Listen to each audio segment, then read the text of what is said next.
vídeo de hoje eu vou mostrar para vocês como fazer uma simulação de prestações de um financiamento. E aí eu vou mostrar para vocês algumas possibilidades que nós temos dentro do Excel e algumas ferramentas que ficam um pouquinho escondidas que muita gente não conhece. Então vamos lá. Primeira coisa, eu quero saber aqui qual é o valor da prestação que eu vou pagar, considerando um financiamento de R$120 mil, com a taxa anual aí de 5% e o prazo aí de 30 anos.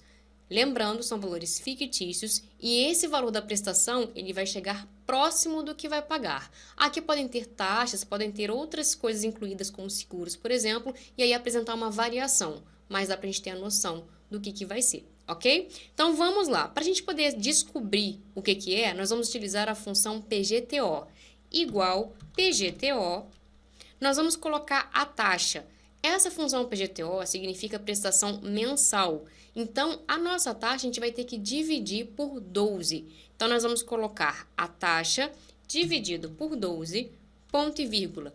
Os anos aqui é a mesma coisa, são 30 anos. Então, a gente vai fazer 30 vezes 12, ponto e vírgula. O valor presente é o valor do financiamento em si, ponto e vírgula. Valor futuro nós não temos. E o próximo, que é o tipo, a gente vai marcar fim do período, que geralmente é o padrão que a gente considera, tá? Fechando aqui, dando Enter, 644,19. Observe que ele dá como valor negativo, porque ele entende que é um débito, é um valor que a gente vai pagar. Se não quiser mostrar o número negativo, a gente vai dar 2 cliques e antes da função PGTO, a gente vai colocar a função ABS.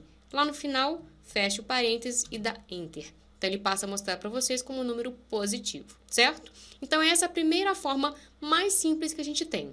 Agora, observem se a gente tem a situação de ter uma variação no período.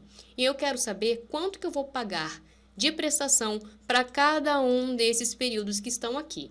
Aqui em cima, eu deixei para vocês um campo vazio para a gente justamente repetir a função que nós fizemos aqui em cima, tá? Então, eu vou dar 2 cliques, vou selecionar ela todinha.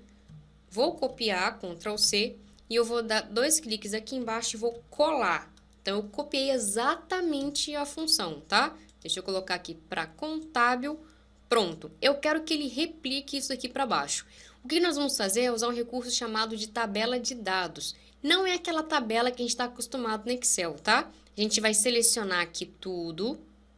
Nós vamos clicar em Dados, Teste de hipóteses, Tabela de dados. É essa tabela aqui que eu estou me referindo. Clica.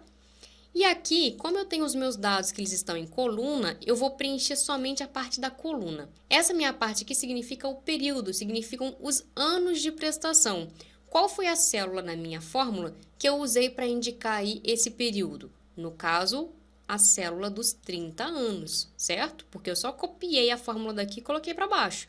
Vou clicar em OK. E ele já vai preencher as informações para mim. Deixa eu colocar todo mundo aqui para contábil, para ficar certinho. Então, observem que eu copiei a fórmula que estava aqui em cima, selecionei todo mundo, fui lá em dados, teste de hipóteses, tabela de dados, e eu indiquei na coluna, porque os meus dados aqui estão em coluna, tá? Dentro de uma coluna só. E eu coloquei qual foi a célula que representa a parte do período, ou seja, a parte dos anos. E aí ele já replicou tudo para mim. Agora vamos ver essa situação aqui que eu tenho variação ao mesmo tempo, tanto do valor do financiamento quanto do prazo de pagamento em si.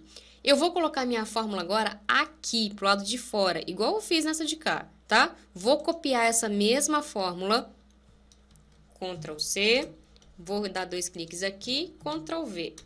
Pronto. Agora eu vou selecionar tudo. Vou de novo lá no teste de hipóteses, tabela de dados. Agora eu tenho as duas situações. Eu tenho tanto célula para linha quanto para coluna. Então vamos lá. Meu prazo aqui, ele está em linha, tá? Observe que ele está dentro de uma linha só dentro da linha 11, ok? Qual foi a célula que eu usei para representar o prazo? Novamente, onde está aqui o 30. Agora, a de baixo, a célula de entrada da coluna. Eu tenho agora a variação aqui na coluna que representa o valor do financiamento. Qual é a célula que eu usei para o valor do financiamento? No caso aqui, onde está os 120 mil. Vou dar OK.